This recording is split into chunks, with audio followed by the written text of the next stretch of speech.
인류 역사를 송두리째 뒤바꾼 가장 놀라운 사건을 보고 있습니다. 바로 예수 그리스도의 탄생을 기념하는 말씀을 읽은 이 본문 속에 있습니다. 로마 제국의 권위가 하늘을 찌르고 있던 시대입니다. 세상의 모든 질서와 권력이 인간의 손에 달려 있는 듯 보이는 시대입니다.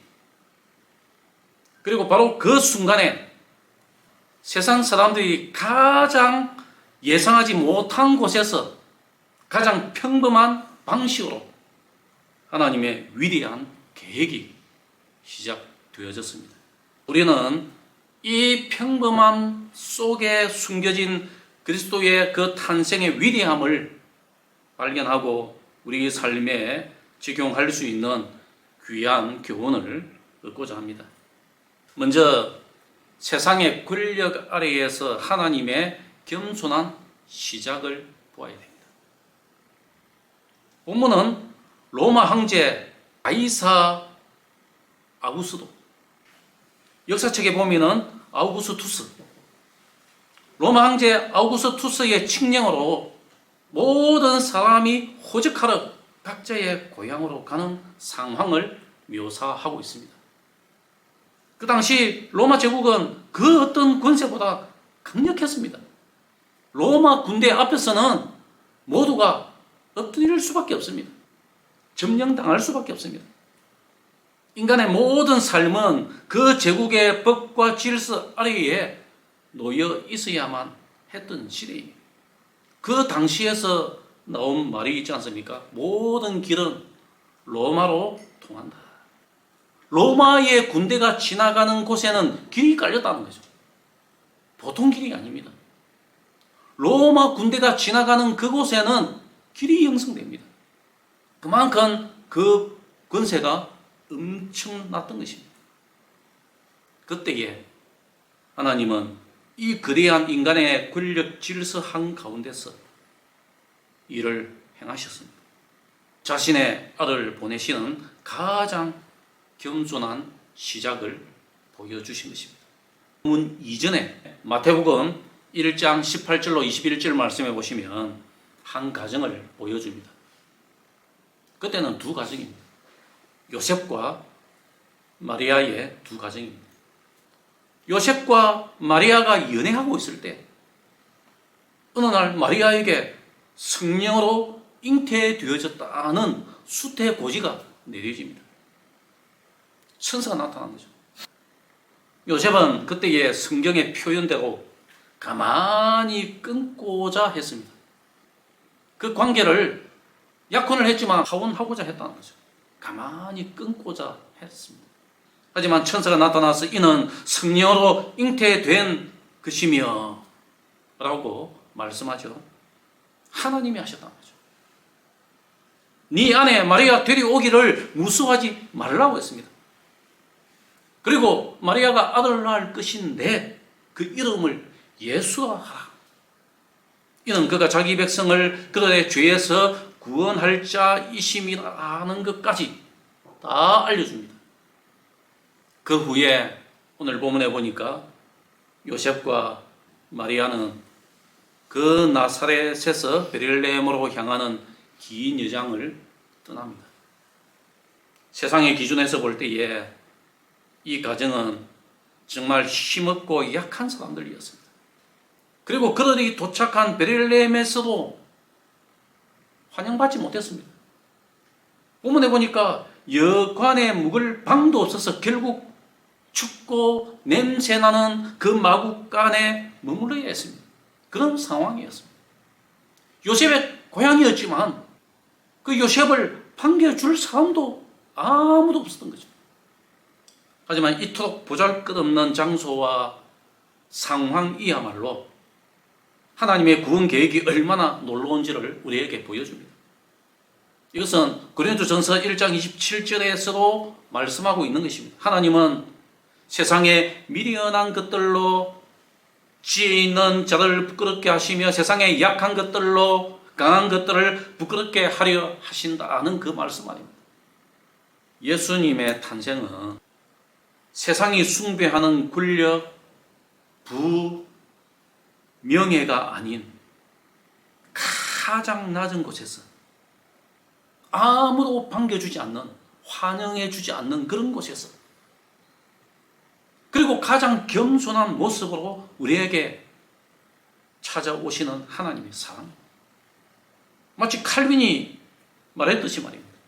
하나님의 심오한 지혜는 종종 우리의 지혜를 초월하는 방식으로 자신을 드러내신다. 사람들이 아무도 그렇게 생각하지 않을 그때에 하나님은 놀라운 일을 행하신다. 오늘 우리의 삶 역시 우리가 생각할 때, 자신을 볼 때 때로는 초라하고 내 삶이 몸이 근조하게 느껴질 수도 있습니다. 그렇게 우리가 살고 있습니다. 하지만 하나님께서는 그 연약함 속에서도, 지극히 몸이 근조한 삶 속에서도 놀라운 일을 행하고 계십니다. 예수 그리스도를 이 땅에 보내신 그 사건, 축성탄, 오늘 우리가 그것을 기념하고 있습니다. 두 번째는 절망의 밤에 나타난 그 천사의 외침과 목자들의 응답을 보아야 됩니다. 오늘 본문에 잘 보여주고 있지 않습니까? 8절부터. 캄캄한 밤에 춥습니다. 그 가운데에서 양떼를 지키며 추위에 떨고 있던 목자들에게 홀연히 천사들이 나타납니다. 목자는 당시 사회에서 가장 낮은 계층에 속한 사람들, 사회에서 관심과 주목받지 못하고 있는 존재들입니다. 바로 그런 사람들에게 인류 구원의 가장 기쁜 소식이 전해졌다는 것입니다. 천사가 이야기하죠. 무수하지 말라. 무수하지 말라. 보라, 내가 온 백성에게 미칠 큰 기쁨의 좋은 소식을 너희에게 전하노라. 오늘 다윗의 동네에 너희를 위하여서 구주가 나셨으니 곧 그리스도 주시니, 너희가 지금까지 그토록 기다리고 소망했던 그 구주가 나셨다는 것입니다. 그 소식인 거죠. 엄청난 소식입니다. 그러니 지금까지 그들이 소망했던 메시아가 나타났다는 이야기이거든요. 정말 이 소식은 단순하고 일반적인 그 출생 소식이 아닙니다. 그것은 기나긴 포로 생활을 끝내는 그런 신호였던 거죠. 모든 죄와 죽음으로부터 우리를 구원시킬 구원의 말씀이었던 거죠. 메시아가 오셨다. 목자들은 캄캄한 밤에 나타난 그 천사들을 보며 큰 두려움 속에서도 믿음으로 천사의 말을 받아들입니다. 그리고 어떻게 합니까? 천사가 말하는 대로 그 말들이 사실인지 알아볼 겸 즉시 베들레헴으로 가서 말 구유에 누워있는 아기 예수님을 만났다는 것입니다. 실제로 가서 보니까 천사가 말하는 대로 있거든요. 가장 귀한 보물을 발견한 듯 기뻐합니다. 엄청난 소식이기 때문에 기뻐하면서 하나님께 영광을 돌립니다. 이와 같은 장면은 우리에게 중요한 교훈을 줍니다. 하나님께서는 어떤 특별한 능력이나 지위를 가진 사람들만을 찾으신다는 것이 아니기 때문이죠. 누구를 찾아오셨습니까? 오히려 가장 낮은 곳에 있는 사람들, 지극히 평범한 사람들에게, 겸손하고 순종하는 마음을 가진 사람들에게 먼저 찾아오신다는 것을 오늘 이 본문을 통하여서 우리에게 알려주고 계신 것입니다. 높은 하늘에 계신 하나님이 찾아오실 때에 뭔가 대단한 사람들, 뭔가 업적을 남긴 사람들에게 찾아올 것 같지만 그렇지 않다는 거죠. 가장 낮은 곳으로 내려오신 하나님, 가장 연약한 자를 통하여서 일을 행하시는 하나님이십니다. 오늘 우리가 바로 그런 하나님을 믿고 있습니다. 그런 하나님이 나를 찾아오시지 않습니까? 오늘 우리가 아무리 부족하고 이 땅에서 연약하게 느껴질지라도 지금도 하나님은 우리 각자의 삶 속에서 강력하게 역사하시고 계십니다. 하나님은 지금도 오늘 내 삶 속에서, 여러분의 삶 속에서 변화가 없는 것 같지만 하나님은 그 속에서 엄청난 일을 행하시고 계십니다. 그리고 우리를 통하여서 놀라운 일을 행하시길 기뻐하십니다. 우리가 이를 위하여서 준비하는 마음, 준비하는 자세, 겸손한 마음, 순종하는 삶으로 반응해야 한다는 거죠. 우리가 행해야 할 것은 그런 하나님을 소망하면서 내 평범한 삶 속에서 그런 하나님을 느끼는 거죠. 말씀 앞에 겸손하게 반응하면서. 세 번째는 예수님의 탄생은 영원한 변화의 시작입니다. 아기 예수님의 탄생은 그 자체로만 해도 기적입니다. 왜? 성령으로 잉태되어 나시기 때문에.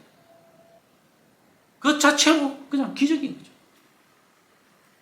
그리고 동시에 약속의 성취입니다. 하나님이 약속하신, 그 신실하신 하나님이 그 약속을 이루신 거죠.